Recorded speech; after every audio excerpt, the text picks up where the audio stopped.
Presentamos el modelo divino para proclamar la salvación y para la promoción de la salud. La vida es un don de Dios. La salud es la posesión temporal más preciosa que tenemos. Es nuestro deber moral aprender a conservarla. Honramos a Dios cuando respetamos y cuidamos nuestro ser como su tesoro. Presentamos las vislumbres de la promoción de la salud con base al diseño original del plan de Dios para el hombre, para que goce de su plenitud. La salud y la salvación son dones de Dios y son inseparables, y del interés que pongamos en ello depende mucho nuestra eternidad. Dios está listo para hacer su obra en nosotros, para que podamos compartir las buenas nuevas con poder, y solamente lo podremos hacer cooperando con Dios, teniendo un conocimiento más pleno del mensaje de salud, integrándolo a las buenas nuevas de salvación. Nuestro llamado es despertar en usted el deseo de disfrutar de la mejor salud física y espiritual hoy y ahora, poniendo la confianza en el Eterno, con una programación centralizada en el amor del Señor para sus criaturas. Bienvenidos todos, bienvenidos amigos y hermanos, qué bueno saludarles, qué bueno que estén con nosotros. Damos gracias a Dios, nos sentimos alegres, agradecidos con el Padre, agradecidos por sus bondades, por su amor y por su misericordia. Nos aprestamos a estudiar la palabra de Dios, a comenzar otro programa de La Verdad Presente en su canal Olam 7. Este canal que Dios ha provisto todos los medios para que se siga predicando el Evangelio de una manera masiva a cada rincón del planeta. Así que nos queda nada más que seguirle orando al Señor, pidiéndole sabiduría, pidiéndole salud, fortaleza para seguir trabajando en los negocios de nuestro Padre Celestial. Quiero dejar con ustedes una alabanza, una ofrenda musical.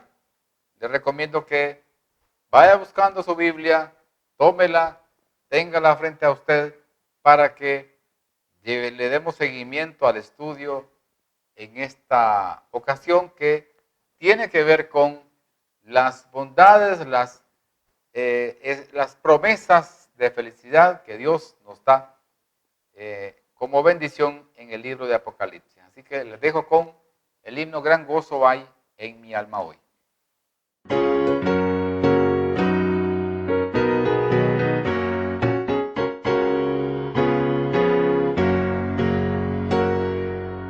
Gran gozo hay en mi alma hoy, Jesús conmigo está, contento con su amor estoy, su dulce paz me da, brilla el sol de Cristo en mi alma, cada día voy feliz así, su faz sonriente al contemplar, cuánto gozo siento en mi alma hay melodías hoy, canciones a mi Rey, feliz y libre en Cristo soy, y salvo por la fe, brilla el sol de Cristo en mi alma, cada día voy feliz así,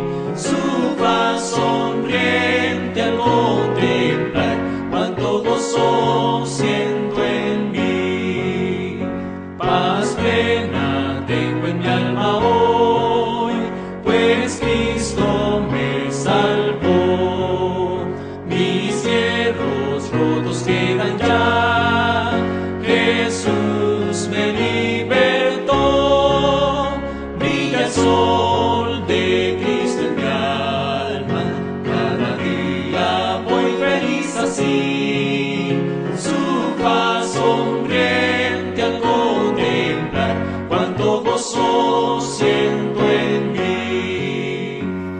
mi alma hoy reina gratitud, y loores a Jesús, en su presencia hay virtud, hay gozo en su luz, brilla el sol de Cristo en mi alma, cada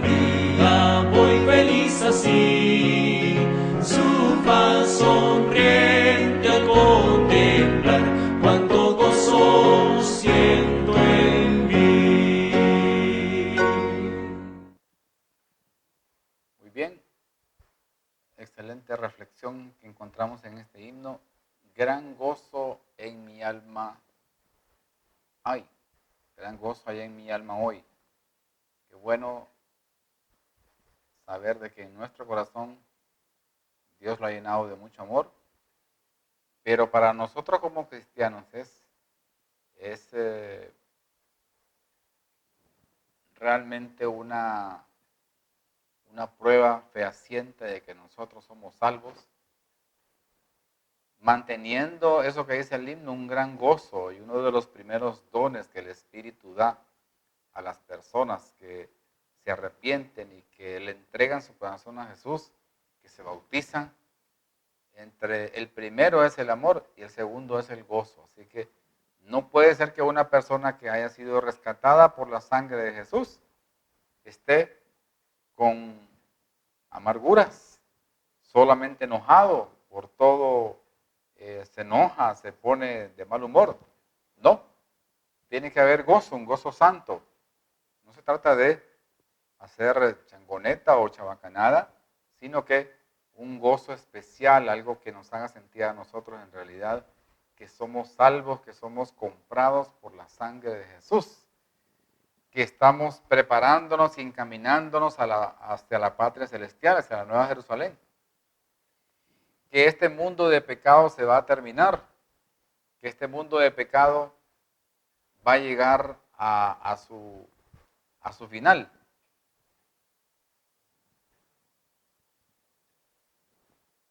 Todo esto que vemos acá se va a terminar y eso implica una bendita esperanza, la bienaventurada esperanza, como dice el apóstol Pablo a Tito, que estamos aguardando esa esperanza a la segunda venida de Cristo.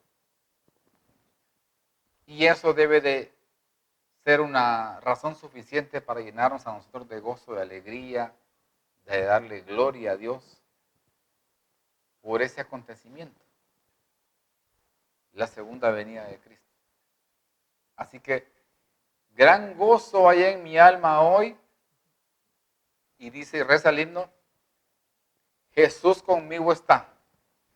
El hecho de que Jesús esté con nosotros debe de ser una razón suficiente para estar alegres, agradecidos con el Padre, agradecidos por el día más de vida, por los alimentos, por el techo, por la familia, por conocer este mensaje, son razones más que suficientes para agradecer a Dios y sentirnos gozosos, sentirnos de que en medio de los problemas de la tribulación Jesús con nosotros está y no nos dejará solos. Vamos a compartirles con ustedes para que ustedes lo puedan compartir también con sus familias, con sus amistades, puedan replicar estos sitios de internet de la página web olam7.tv, que es donde usted puede entrar al portal del canal y bajar un poquito el cursor y ya le va a aparecer en el recuadro la señal de la programación que esté en ese momento. Y también, si quiere ver específicamente el canal de aquí de Honduras, Olam 7 HD Honduras, encontrarán ahí todas las predicaciones de los sermones que diferentes hermanos han emitido desde acá, desde San Pedro Sula, en el norte de Honduras. Y si quiere seguirnos también en la página de Facebook, Olam 7 Honduras, síganos allí. Si quiere enviar algún comentario, algún apunte, alguna observación, va a ser bienvenido. Y gracias siempre, les reitero, por estar con nosotros pendientes de este programa de La Verdad Presente y de su canal Olam 7, que también en otros horarios se emiten predicaciones, reflexiones de otros hermanos que también estamos en este mismo servicio de la predicación del Evangelio. Vamos a hacer lo que siempre hacemos antes de comenzar a estudiar la Biblia, orar, pedirle a Dios por el Santo Espíritu de Dios, que es tan necesario. Esa es la mayor necesidad que nosotros como iglesia tenemos hoy en día. Esta es la presencia del Espíritu Santo en nuestro medio. Cuando eso suceda, se van a ver grandes cosas, grandes cambios en nuestro medio. Oremos.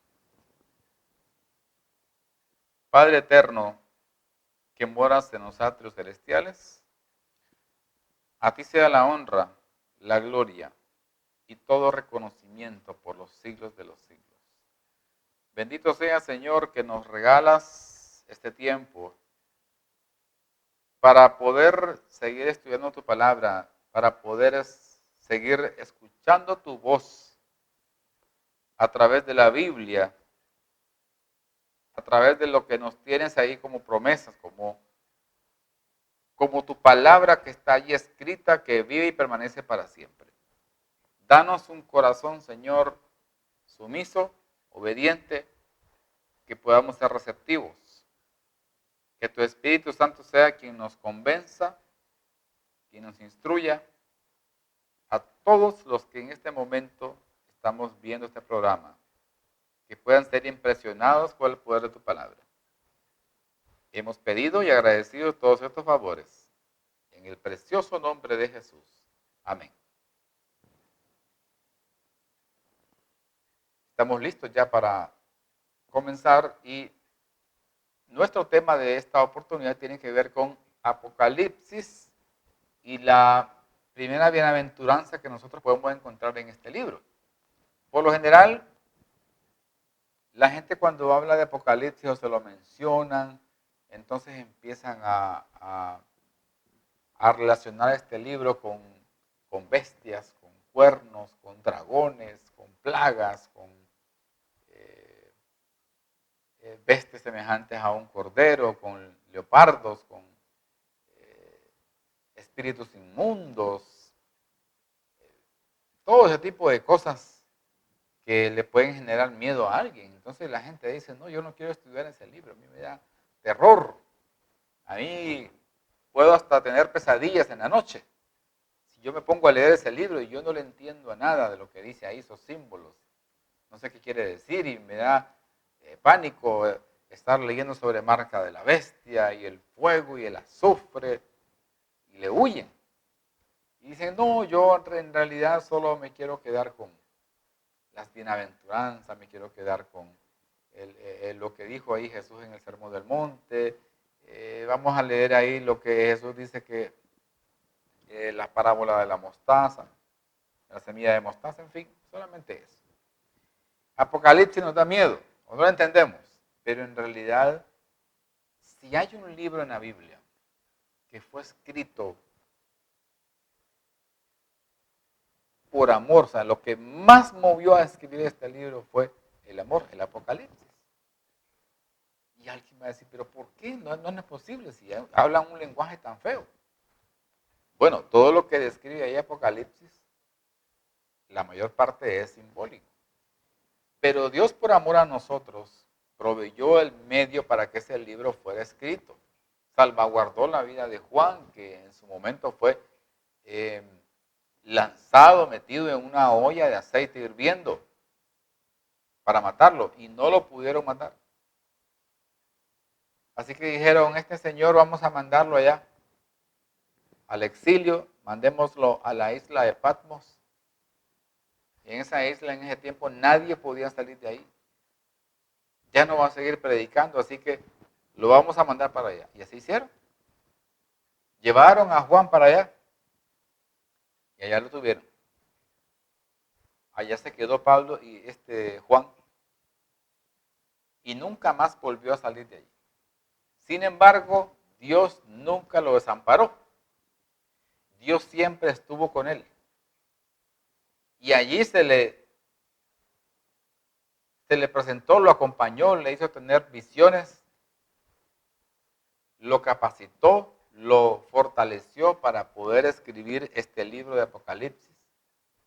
Él escribió también el Evangelio de Juan y también las 3 cartas que aparecen allí, cartas universales, que podemos extraer de ese material una gran enseñanza. Y Apocalipsis, como decía, fue escrito por amor, porque Dios no quiere que usted ni yo nos perdamos. Dios quiere que sepamos, que estemos realmente enterados de todo lo que viene, todo lo que va a pasar justamente antes de que Cristo aparezca por segunda vez en gloria y majestad. Pero en la manera que Dios, si no nos hubiera provisto Apocalipsis, hoy estuviéramos totalmente en tinieblas. No sabríamos qué es lo que va a suceder. Estuviéramos en ascuas, desconociendo totalmente todo lo que viene. Por lo tanto, la salvación fuera mucho más incierta. Digo mucho más incierta en el sentido de que hay muchos que todavía no entienden y si nosotros descuidamos nuestra relación con Dios, si nosotros descuidamos nuestra conducta espiritual, estamos propensos a caer, a resbalar y a quedarnos en el camino. Pero Dios, repito, si hay un sentimiento que movió al Señor para que fuera escrito este libro, fue el amor. Así que vayamos al libro de Apocalipsis, capítulo 1.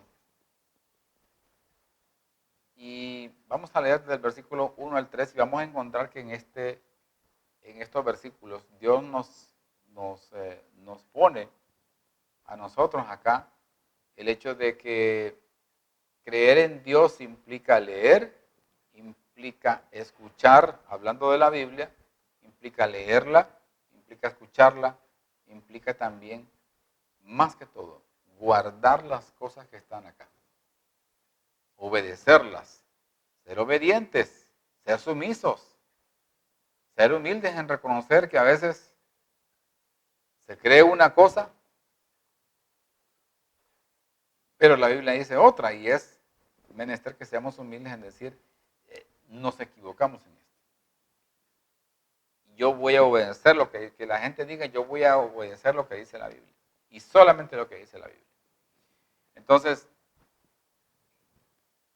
¿qué nos debe motivar a estudiar esto, a creer lo que dice Apocalipsis? Debe de motivarnos la esperanza, la posibilidad latente que tenemos todos de entrar a la Canaán celestial.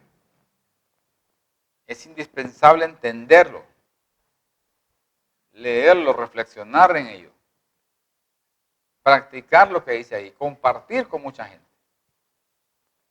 Así que leamos lo que dice ahí, Apocalipsis capítulo 1, versículo del 1 al 3. Dice, en primera instancia dice, la revelación de Jesucristo. O sea, allí comienza el versículo o el capítulo de Apocalipsis.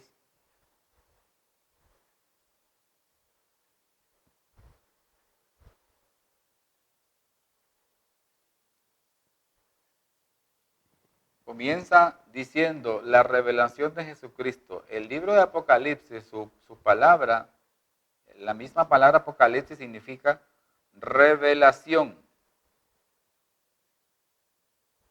Eso significa Apocalipsis, revelación. O sea, en realidad Apocalipsis no es un libro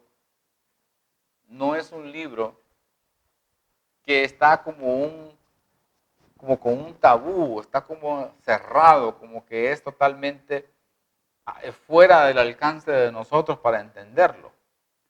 No, el mismo significado dice la revelación de Jesucristo. O sea, Apocalipsis significa revelación. El mismo libro dice, esto es una revelación, esto es algo que yo les quiero dar a ustedes. Esto es algo que ustedes necesitan entender, por lo tanto Apocalipsis significa revelación, no quiere decir algo guardado, algo que no debamos nosotros entenderlo. La revelación de Jesucristo, y no ese asunto que la dio Juan, que la dio el otro discípulo, que la dio aquel, no. Dice que Dios le dio. Esta es la revelación de Jesucristo que Dios le dio.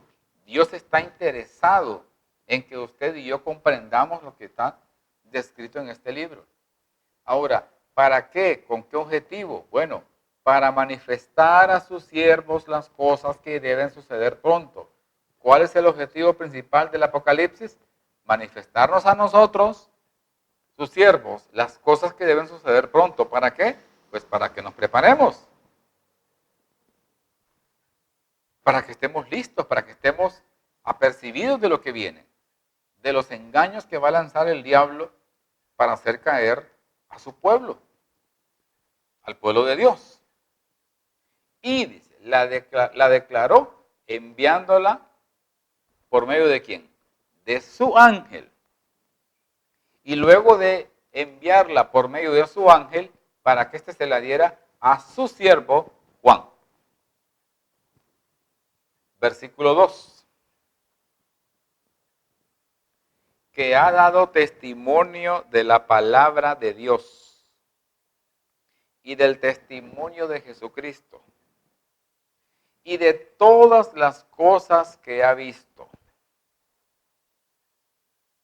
Dice, ha dado testimonio de la palabra de Dios. O sea, Juan ha sido un testigo, ha dado testimonio él él ha dado con su vivencia, con su vida cristiana, con su vida espiritual, ha dado testimonio de Jesús, de la persona en quien él ha creído, que ha dado ese testimonio de la palabra de Dios y del testimonio de Jesucristo. O sea, él ha dado testimonio de lo que dice la Biblia y también el testimonio de Jesucristo, que fue su vivencia, su vida santa, porque él anduvo con Jesús. Y de todas las cosas que ha visto. ¿Por qué? Porque después de que Jesús ascendió, recordemos que vino el día del Pentecostés. Y también todas las obras que después de ese día Dios hizo hasta ese día que Dios había salvaguardado la vida de Juan. Vio cómo hizo el milagro de la conversión de Pablo, cómo se hicieron los milagros por parte de Dios, que los utilizó a ellos nada más. Dios había obrado milagros por medio de ellos con mucha gente. Ellos en su momento también fueron liberados de las cárceles. Así que fue un motivo bastante fuerte para Juan con todas las cosas que había visto en su vida. Como Dios también hasta ese momento lo había salvaguardado de morir. Fue el único discípulo que no murió de una forma violenta, sino que murió prácticamente de vejez. ¿Verdad? Ahora veamos el versículo 3.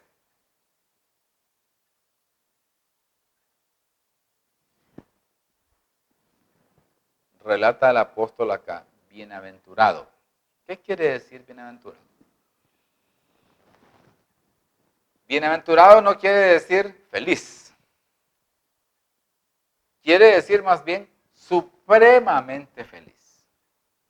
Extremadamente feliz. Bienaventurado el que lee.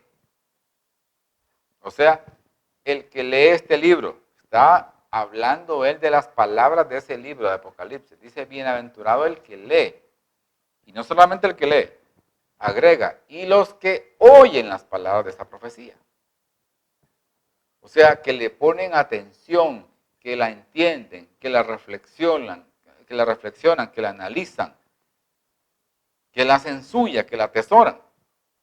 Y dice, guardan las cosas en ella escritas. O sea, son obedientes. Guardan las cosas en ella escritas. Ven algo que está escrito en ese libro y ellos la guardan. Pero cuando alguien viene, lee en el libro de Apocalipsis y dice, no, esto no es para nosotros. No, esto no es para nosotros, porque la iglesia va a estar arriba en el cielo, en el rapto, y no va a sufrir ninguna persecución. Así que esto no me compete a mí estudiarlo. Cuidado, dice, y guardan las cosas en ella escritas. Y está abarcando acá todo el libro de Apocalipsis. Aquí no está hablando solamente de estos primeros 3 versículos que estamos leyendo. No, está hablando de todo el libro de Apocalipsis que Juan escribió. Ahora, ¿por qué es que va a ser supremamente feliz el que lee? Y también el que oye las palabras de esta profecía. Y aún más, el que las guarda, las cosas que en ellas están escritas. ¿Por qué? Porque el tiempo está cerca. ¿Y ese cuánto escribió Juan esto? Hace alrededor de 2000 años. ¿Y ahora qué podemos decir nosotros en relación al tiempo? Juan dice, el tiempo está cerca. Nosotros, con mucha más razón, tenemos por qué decir, y no tenemos que dudarlo, que el tiempo está cercano. Cristo está regresando a la tierra.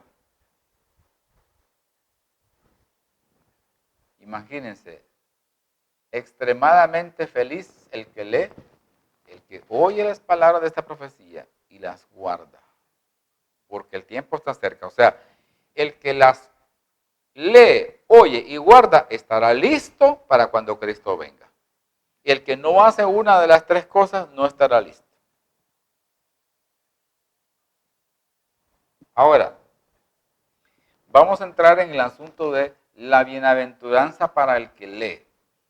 ¿Será que hay un propósito de Dios en cuanto a la lectura para nosotros, que vayamos a ser nosotros bendecidos, edificados? Vayamos a ser nosotros salvaguardados de algo en el momento que nos proponemos leer la Biblia. ¿Cuál será ese propósito? ¿Qué es lo que estará buscando Dios con esto? Vayamos al Antiguo Testamento y leamos en Deuteronomio 17, 19.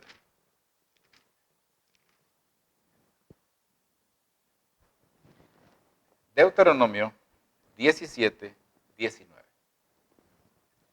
Dice, y lo tendrá consigo, y leerá en él todos los días de su vida. ¿Para qué? Aprenda.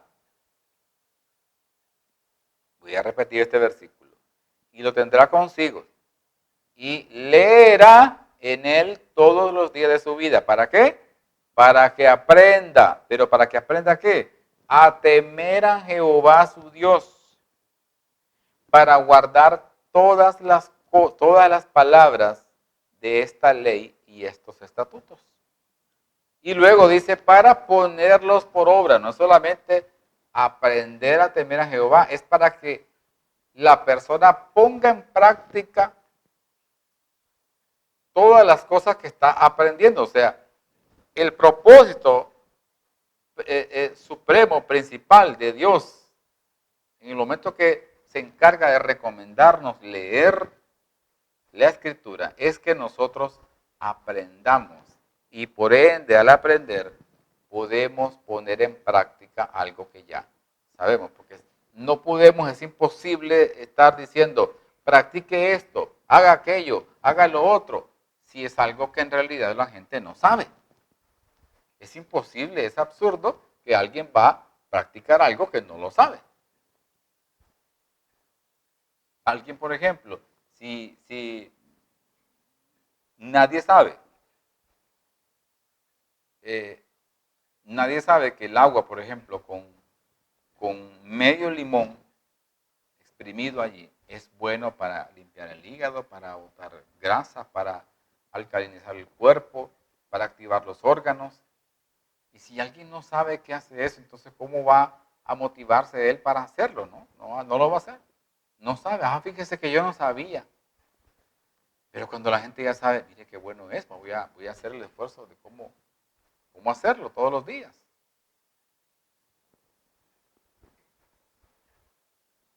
¿Para qué más sirve o da la promesa a Dios de la bienaventuranza al que lee la palabra de Dios?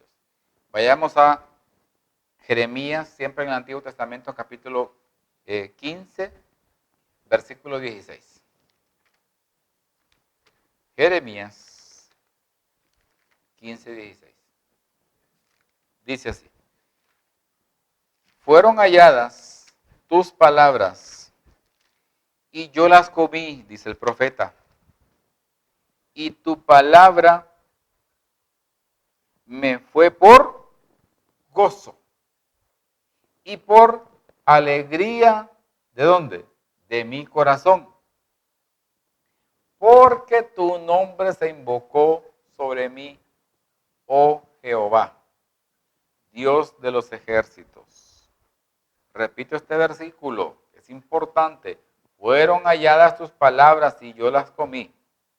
Y tu palabra me fue por gozo y por alegría, porque tu nombre se invocó sobre mí, oh Jehová, Dios de los ejércitos. O sea, la bienaventuranza para el que lee la palabra de Dios es porque implica para el cristiano, para el creyente, para el Hijo de Dios, gozo y alegría.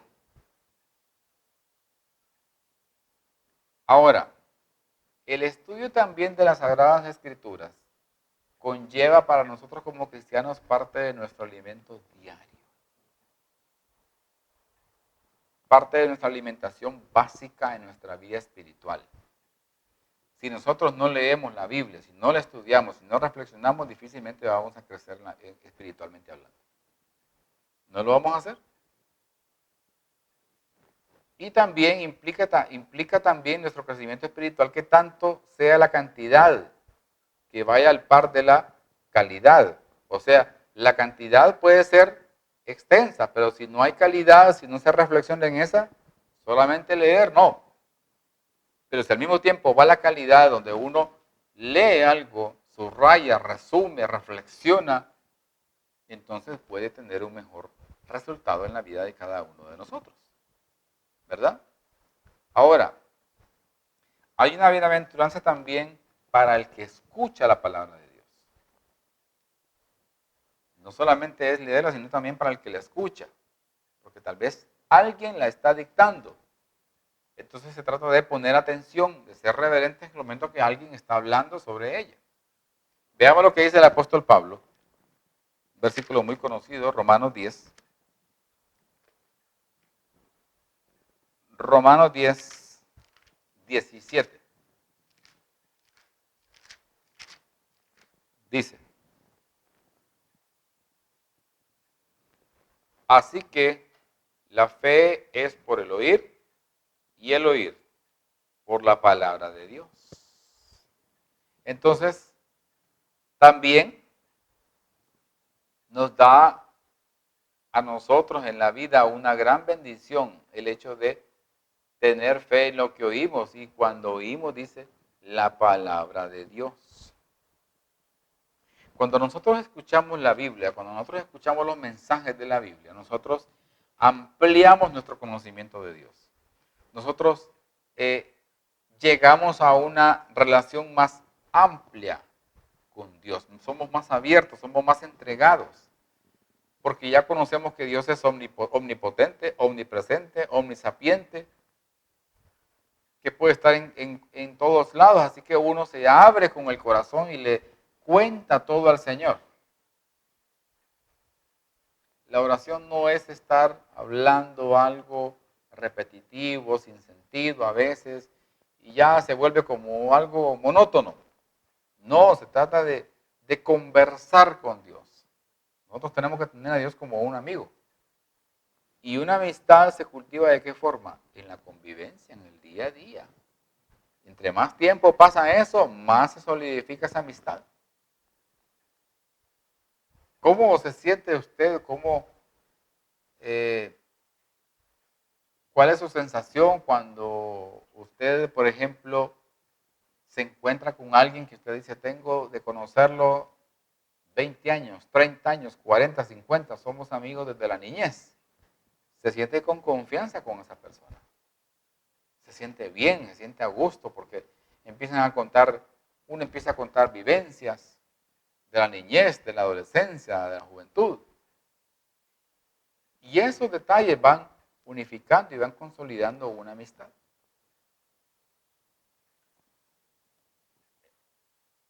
Mayormente, ¿dónde se predica la palabra de Dios? En la iglesia. Por eso es que no tenemos que desaprovechar la oportunidad de asistir a la iglesia. No como algunos tienen por costumbre, dice el apóstol Pablo, sino que asistir de manera reglamentaria, en los cultos tradicionales que se emiten en las diferentes iglesias. Y no asistir así esporádicamente, de vez en cuando, no, hacerlo de una manera continua. No dejarlo ahí a la deriva, a ver, cuando me den ganas voy, no, cuando no me dan ganas no voy, no, hay que hacerlo permanentemente. Volverlo un hábito en nosotros, en asistir a la iglesia, en presentarnos delante de Dios en su casa, para encontrarnos con Él, para recargar nuestras baterías espirituales.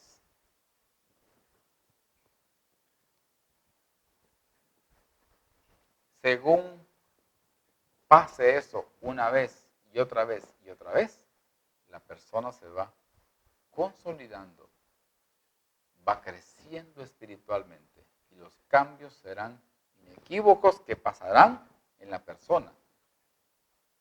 Cambios evidentes se verán en la vida de esa persona que continuamente busca la presencia de Dios. Ahora dice, bienaventurado el que guarda la palabra de Dios.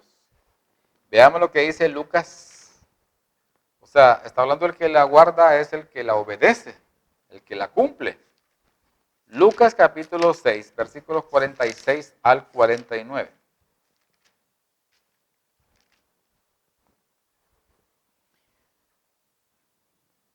Dice, ¿por qué me llamáis Señor, Señor, y no hacéis lo que yo digo? Todo aquel que viene a mí y oye mis palabras y las hace. Está hablando aquí Jesús y dice, el que oye mis palabras. Está poniendo atención. Está reflexionando. Está meditando. Pero dice también, agrega, el que las oye, que las recibe y que las hace. No solamente las oye, no solamente se queda ahí, sino que el que da el siguiente paso, o sea, el que las obedece, el que las hace, os indicaré a quién es semejante. Versículo 48. Semejante es al hombre que al edificar una casa cayó y ahondó y puso el fundamento sobre la roca. Y cuando vino una inundación, el río dio con ímpetu contra aquella casa. Pero ¿qué pasó con esta casa? Pero no la pudo mover, porque estaba fundada sobre la roca. Versículo 49, aquí viene la contraparte del que no edificó sobre la roca. Mas el que oyó y no hizo, semejante es al hombre que edificó su casa sobre la tierra, sin fundamento, contra la cual el río dio con ímpetu, y luego cayó, y fue grande la ruina de aquella casa. Está hablando aquí el Señor Jesús, donde pone dos ejemplos. El primero, el que edificó sobre la roca. Ese es el que escuchó mis palabras, dice Jesús, pero también las obedeció, no solamente se quedó con eso. Pero el que las escuchó y no las puso en práctica es semejante al que edificó sobre la tierra. Porque al edificar sobre la tierra, dice él, el río salió de su cauce y cuando llegó la corriente fácilmente se la llevó. ¿Por qué? Porque esa persona creyó en su propia prudencia, creyó en su conciencia, creyó en sus capacidades. Eso es lo que pasa con muchos hoy en día. Que no confían en lo que Dios dice, no confían en la Biblia, no confían en lo que Dios ha prometido para sus hijos, para su pueblo, para su iglesia.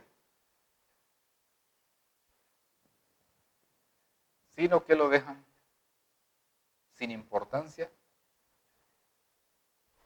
Y dicen, no, yo me las sé todas. Llegó el río, dice Jesús, y se llevó la casa que fue edificada sobre la piedra, la tierra, perdón.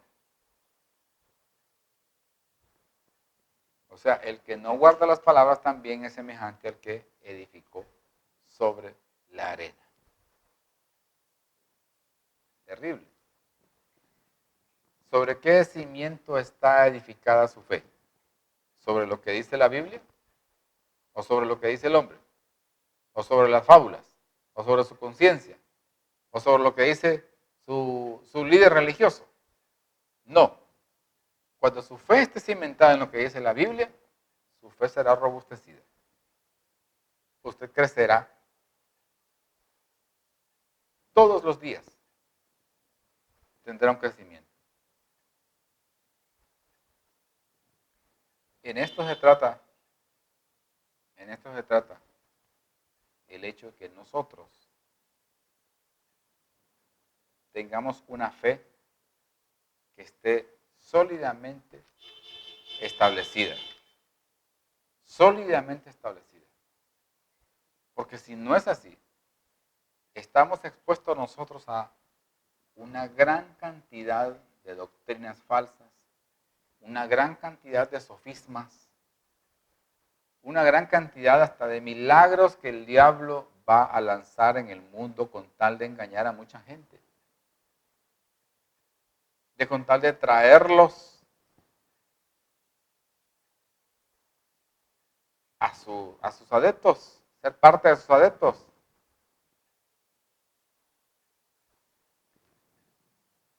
Veamos lo que dice aquí Mateo 24.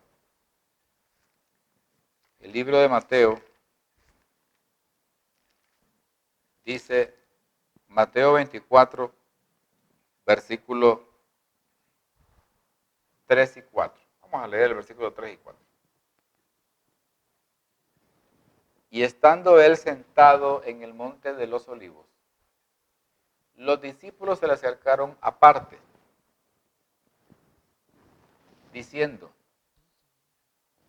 dinos, ¿cuándo serán estas cosas? ¿Y qué señal habrá de tu venida y del fin del siglo? Versículo 4.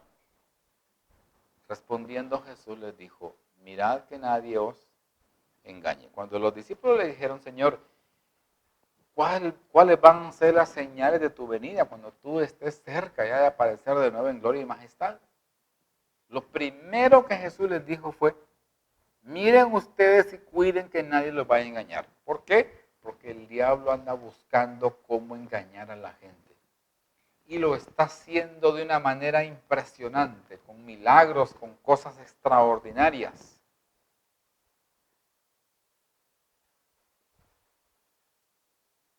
Cosas sobrenaturales que para la gente va a ser difícil de no creer, aún para los escogidos, dice la Biblia. Si fuera posible, aún a los escogidos. Aún aquellos que dicen, no, yo me las sé todas, que yo no le voy a creer al diablo. Cuidado, que el diablo engañó a los ángeles, algunos ángeles en el cielo. A una tercera parte. Cuidado. ¿Cómo podemos repeler eso? Los engaños del diablo. Fácil.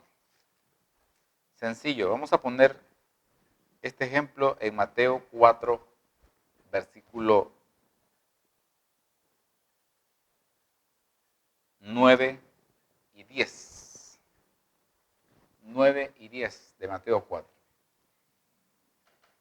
Aquí está hablando el diablo. Está con Jesús en el monte de la tentación. Está siendo tentado el Señor Jesús. La Biblia dice que el Espíritu lo llevó a ese lugar para ser tentado 40 días y 40 noches por el diablo. El diablo le dice a Jesús, todo esto te daré, si postrado me adorares. ¿Qué es lo que estaba buscando el diablo con Jesús? Pues que Jesús lo adorare. Eso es lo que estaba buscando.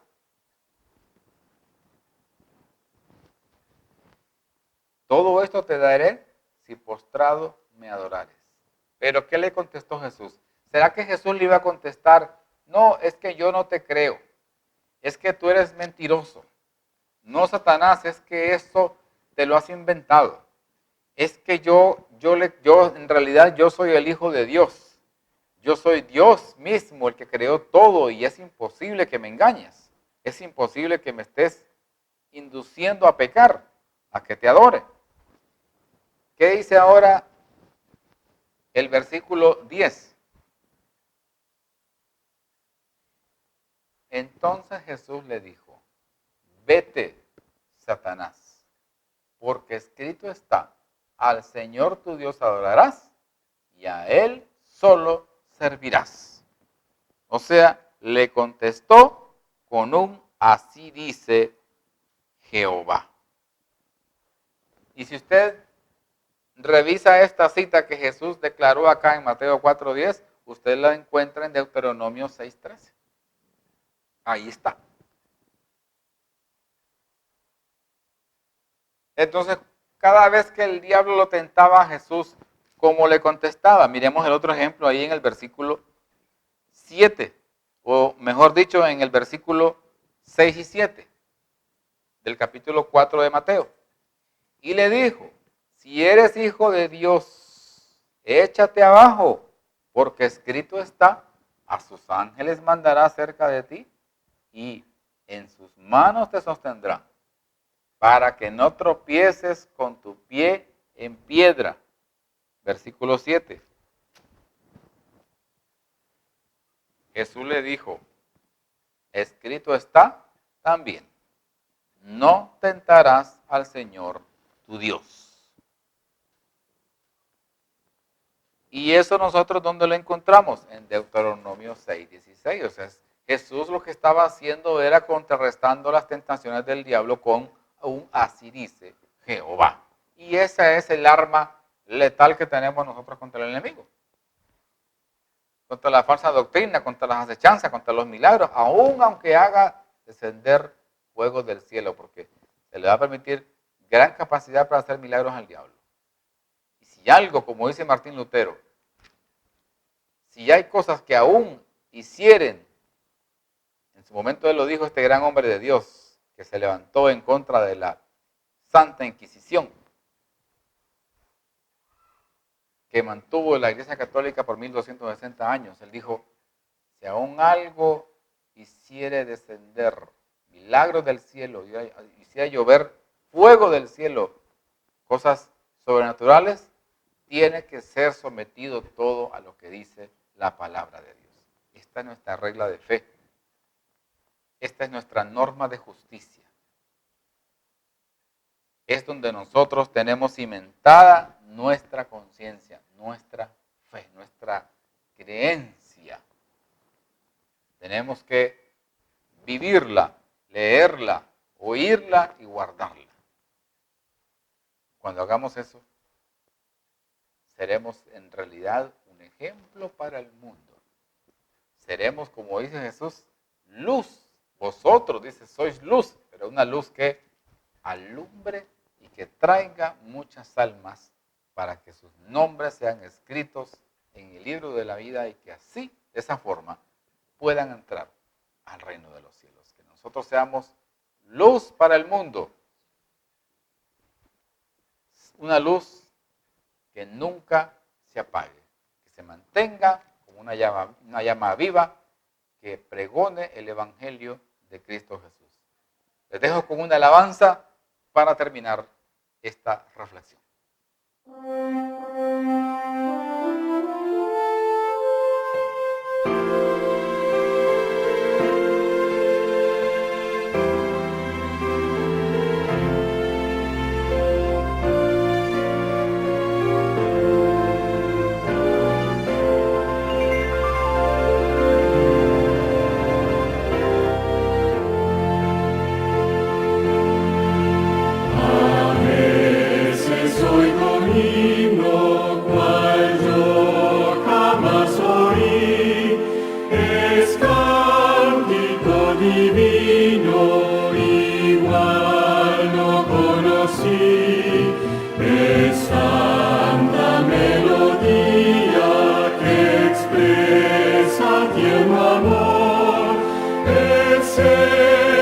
Armonía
alabanza, a veces oigo un himno que nos trae a la mente lo que puede ser para cada uno de nosotros si perseveramos, si cuidamos en leer, en oír y en guardar lo que dice la palabra de Dios.